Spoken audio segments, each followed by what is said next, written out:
karena kemakmurannya.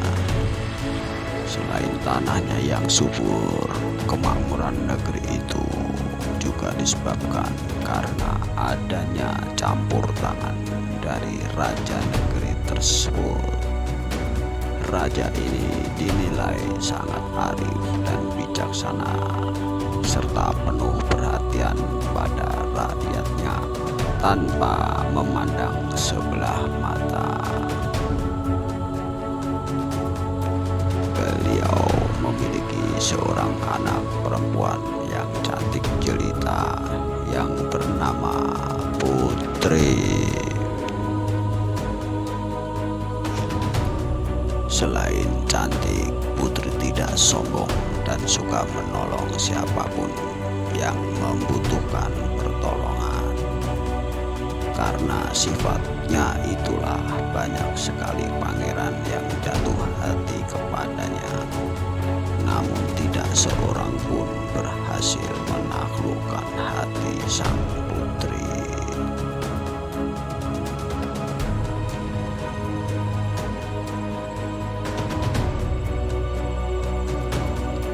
Setiap ada pangeran yang mendekati dan meminta putri untuk menjadi pasangannya, putri selalu menolak dan hanya menganggap pangeran-pangeran tersebut sebagai kakaknya.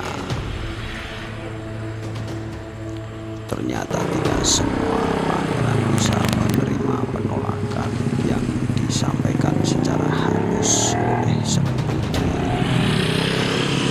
Di antaranya ada seorang pangeran yang tersinggung dan bermaksud membalas sakit hatinya karena ditolak cintanya oleh sang putri.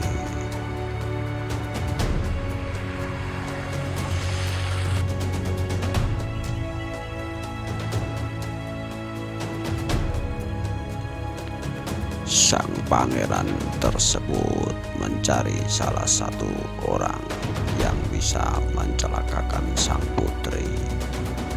Dan setelah mendapatkan orang yang dicari, sang pangeran berangkat ke istana untuk melancarkan maksud jahatnya tersebut.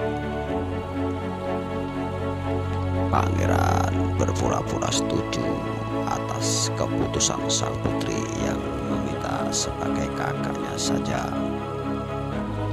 Putri sangat senang setelah mendengar hal itu. Dia sama sekali tidak mengetahui maksud jahat yang ditujukan kepadanya di balik kata-kata manis sang pangeran.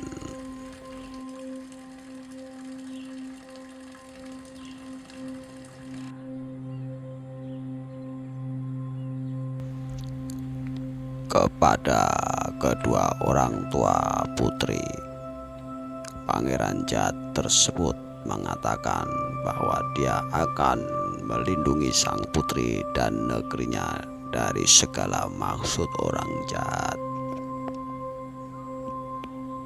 Karena telah banyak diketahui bahwa putri menolak pangeran-pangeran, siapa tahu di antara mereka ada yang sakit hati dan ingin mencelakakan putri. Dengan itu dia membawa seorang ahli tolak bala atau tukang sihir.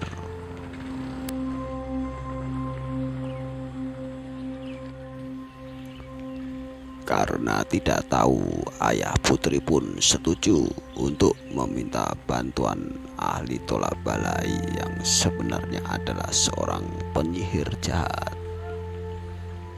Dengan bahasa yang tidak dimengerti, mulailah sang tukang sihir memantra-mantrai si putri, dan tiba-tiba mengepul asap tebal yang menyelimuti siapapun yang ada di situ, kecuali tukang sihir, pangeran jahat, dan pengawal-pengawalnya.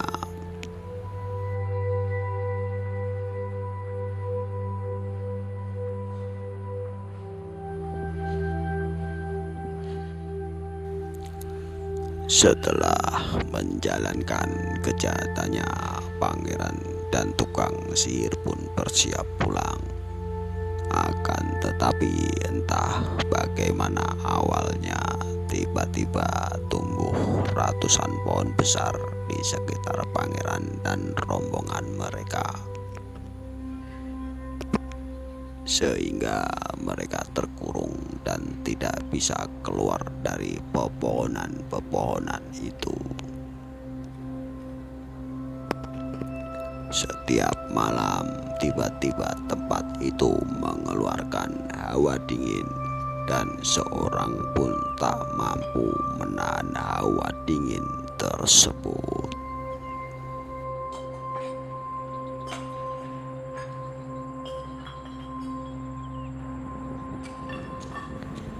Akhirnya tempat meninggalnya sang putri dan keluarganya serta pangeran jahat dan rombongannya itu kemudian disebut Gunung Putri karena letaknya yang tinggi dan menyerupai gunung. Konon pada saat tertentu warga desa sekitar Gunung Putri mengadakan upacara pemberian sesaji untuk sang putri. Dan menurut cerita, putri pernah muncul pada saat penduduk desa itu dilanda kesulitan pangan. Setelah kemunculannya sang putri, pertanian pun desa tersebut kembali subur dan makmur.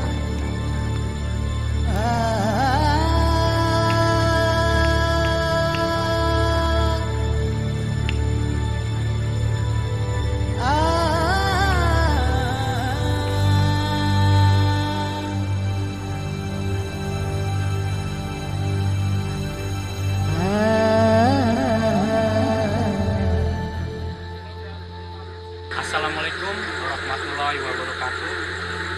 Selamat malam, jumpa kembali bersama saya di Surya Jagat dan rekan saya di Jagat Gledek. Oke, malam ini kami berada di daerah Bogor, lebih tepatnya di Gunung Putri.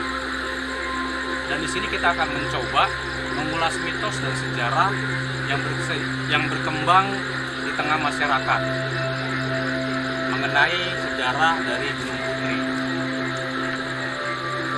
Banyak mitos yang berkembang di masyarakat. Kami akan mencoba menelusuri mitos-mitos yang ada di sini mengenai keberadaan si putri dan siapa sosok dari si putri, serta ada hubungan apa dengan Gunung Putri.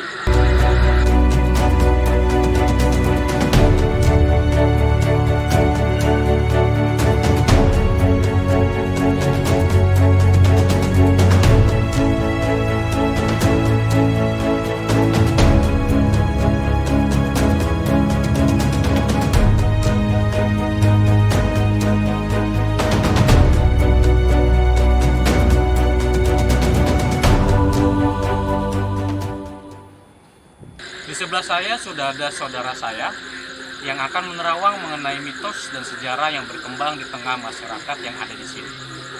Bismillahirrahmanirrahim, saya akan melakukan penerawangan mengenai sejarah dan mitos yang berkembang di masyarakat yang ada di sini. Oke, saya akan mencoba menerawang kejadian masa lalu dengan kemampuan saya. Bismillahirrahmanirrahim.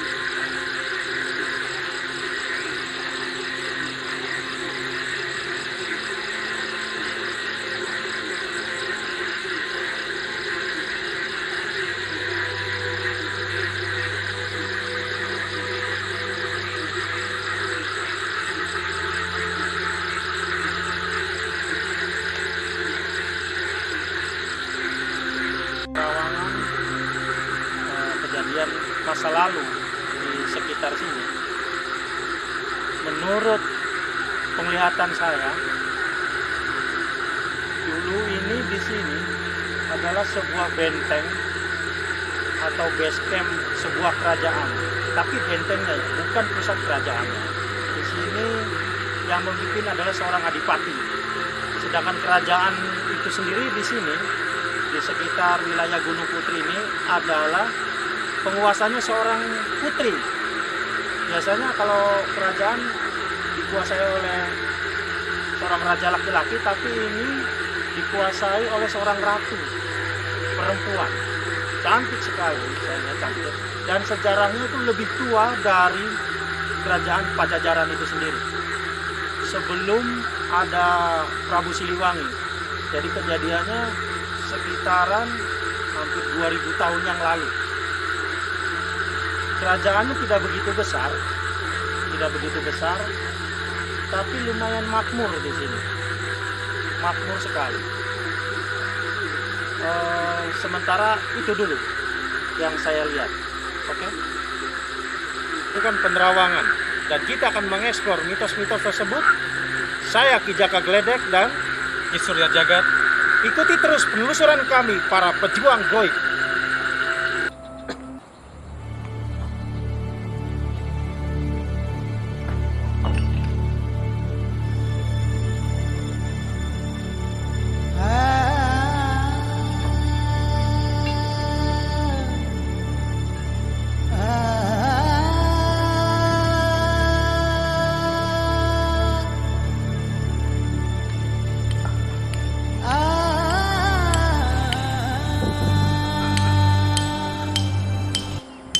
Selain kami menemukan sesosok Adipati Jagasetra, dan kami pun menemukan sebuah sosok seorang putri yang memang berada di lokasi ini. Putri inilah yang menjadi cikal bakal Desa Gunung Putri dan memang diyakini oleh masyarakat di Bogor. Putri tersebut memiliki paras yang cantik, anggun serta berwibawa. Dan saya juga merasakan adanya energi dan aura dari Prabu Siliwangi yang dimana terletak di area sekitar sini ya. Dan juga menurut penerawangan saya atau yang saya lihat bahwasannya beliau pernah melakukan meditasi ataupun bertapa di sini karena memang beliau ada hubungan darah dengan putri yang berada di sini.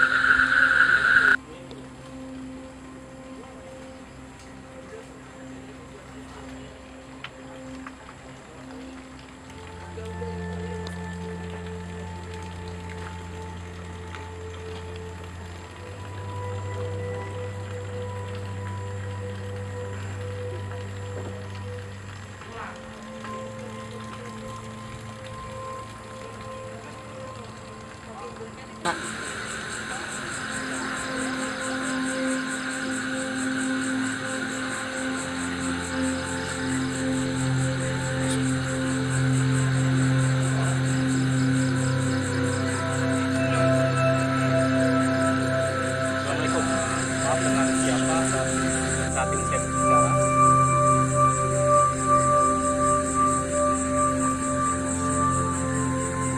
Adipati Jagasetra. Saya di sini hanya untuk mengungkap mitos yang berkembang di daerah sini khususnya. Bisa diceritakan untuk sejarahnya. Ya. Oke. Bisa lebih keras lagi untuk berbicaranya. Ya.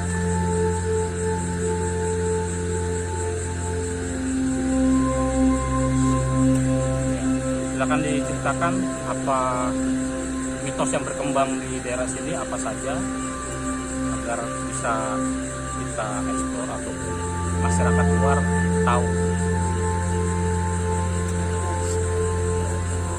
Kerajaan ya.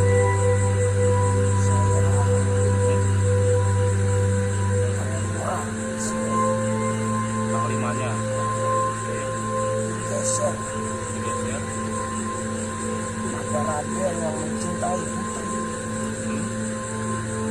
Lalu sayangnya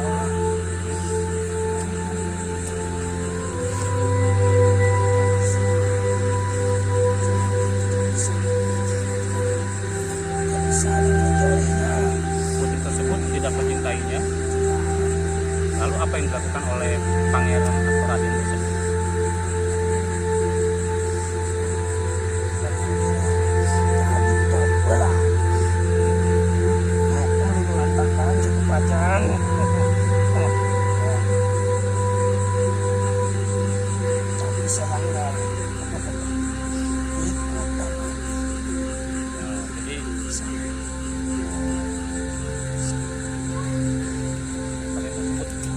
sana. Sekali saya bisa kelihatan kan? Kalau dengan keinginan Prabu Siliwangi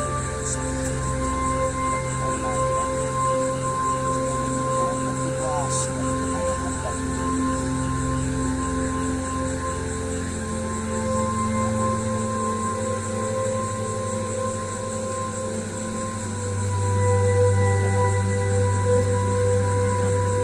Bentuknya apa? untuk bentuknya sendiri wujud sosok dari Apa? Raden atau Adipati Jagasetra ini Saya sama seperti kalian, saya sama. sama ya.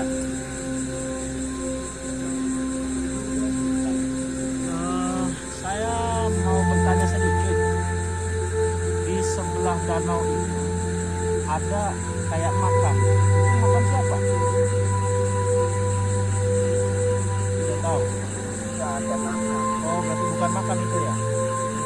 Saya kira makam itu tadi bentuknya seperti makam ya.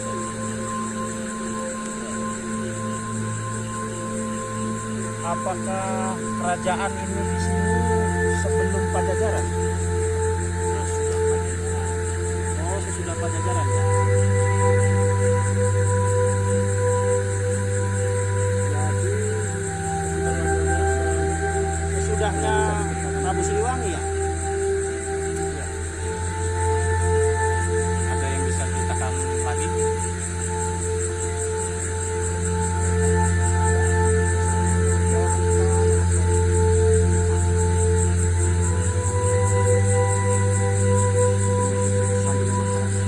Atau mau titip pesan kepada masyarakat mengenai sejarah di sini ataupun apa ya? Tidak ada rumah. Tidak ada yang menceritakan. Nggak ada pesan untuk kami yang masih hidup. Tidak perlu ya. Hanya menjaga kalian masing-masing. Ya baik. Oke, yaudah. Terima kasih atas kehadirannya. Nah, sekarang keluar ya.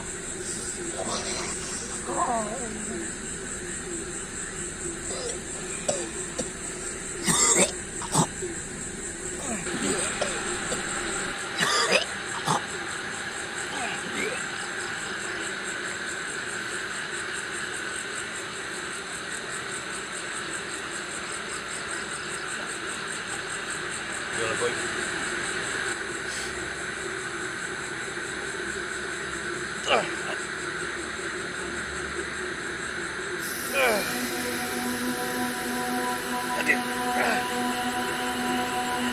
Assalamualaikum.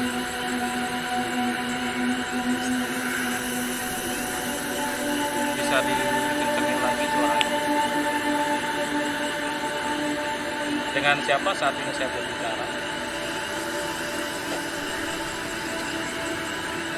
Dengan Putri. Oke. Boleh minta ceritanya mengenai mitos yang berkembang dan sejarah dari Gunung Putri ini?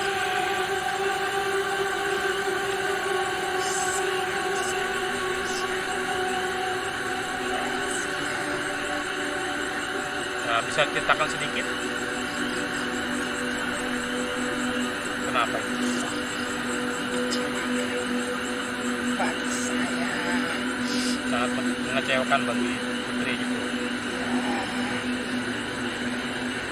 Tapi benar Putri tinggal di sini.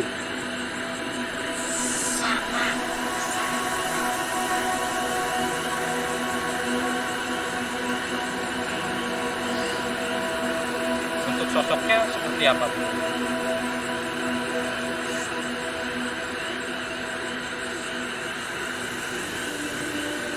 Ya. Kita mahkotanya. Anggun. Ya. Baju putih.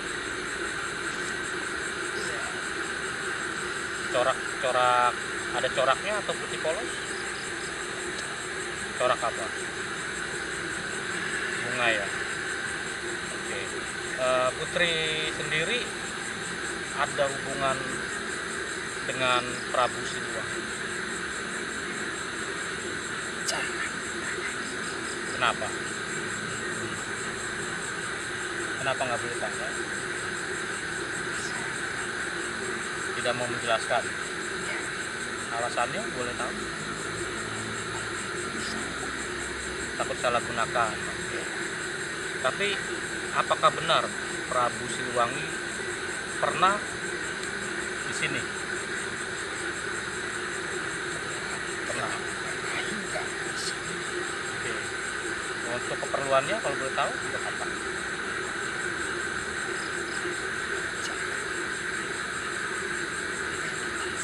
Meditasi di sini. Oke. Putri punya pesan untuk kami yang di sini. Ya, apa?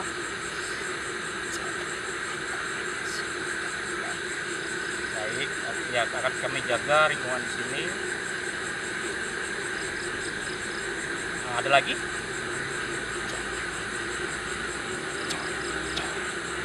Jangan coret-coret, ya. Dimanapun itu, oke. Lalu yang berbuat sembrono ini seperti apa maksudnya? Maksiat, oke. Lalu ya, ada lagi? Oke, Putri, terima kasih atas kehadirannya ya. Oke, sekarang saya akan bantu keluar ya. Bismillahirrahmanirrahim.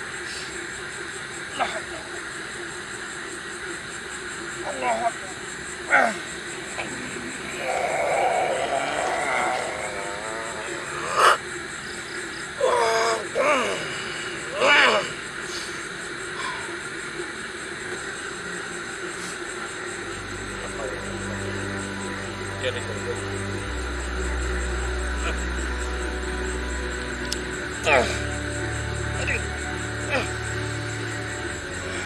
Assalamualaikum. Waalaikumsalam. Dengan siapa saat ini saya berbicara? Nyai, Nyai siapa? Ranting. Nanti. Sosoknya seperti apa, Nyai? Gak mau menyebutkan? Saya adalah sosok. Gimana? Saya seorang manusia. Seorang manusia, oke. Perawakannya atau penampilannya bisa diceritakan? Baju kebaya. Jawa. Jawa. Hitam. Oke. Untuk apa namanya? Sarung. Untuk hubungan dengan Tuan Putri ini sebagai apa? Saya disuruh membunuh dia. Secara bagaimana? Dengan cara? Saya santet. Dia. Lalu apa yang dikeluhkan oleh Tuan Putri setelah kamu sampai? Langsung mati. Mati.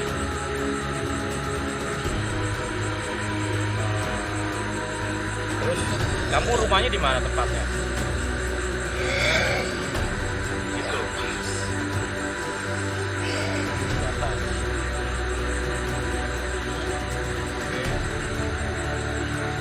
Oke. Terima kasih atas kehadirannya ya. Sekarang keluar ya. Maaf ya. Enggak, saya di sini cuma susut. Iya, hanya tanya-tanya aja. Ya. Terima kasih atas kehadirannya ya. Sekarang keluar ya.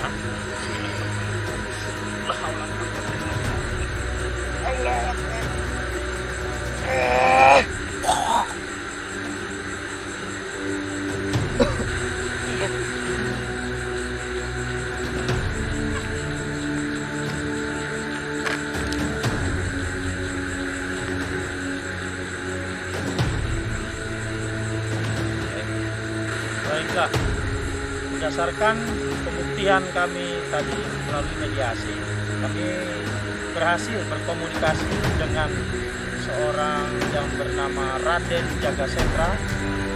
Beliau adalah seorang adipati dari sebuah kerajaan yang dulu ada di sini. Dan sosok beliau itu tidak terlalu tinggi, namun badan tegap. Dia memakai kain, hanya kain seperti ini, bawah celana seperti zaman dulu, tapi tidak ada baju. Saya lihat ya, dia tidak memakai baju, hanya memakai aksesoris pergelangan tangan di pundak sini 2. Kemudian ada gelang tangan juga di sini, dan beliau juga memegang sebuah pusaka. Itulah yang berhasil kami komunikasikan dan buktikan. Hasil dari mediasi dan alhamdulillah kami berhasil menghadirkan sosok putri yang menjadi cikal bakal dari putri atau nama desa ini. Adapun untuk sosok atau perawakannya memiliki paras yang ayu, berwibawa serta cantik ya, dan berhasil kita berkomunikasi dengan kita dan juga menceritakan sedikit mengenai dirinya dan juga berpesan untuk menjaga tempat ini dari perbuatan maksiat dan menjaga kebersihan dari tempat ini. Dan kami juga berhasil menghadirkan serta berkomunikasi dengan sosok penyihir yang ditugaskan oleh seorang raden atau pangeran untuk membunuh sang putri, dan karena cintanya ditolak oleh sang putri. Dan juga kami juga berhasil berkomunikasi dan juga menanyakan sedikit mengenai sosoknya serta kejadian apa yang terjadi.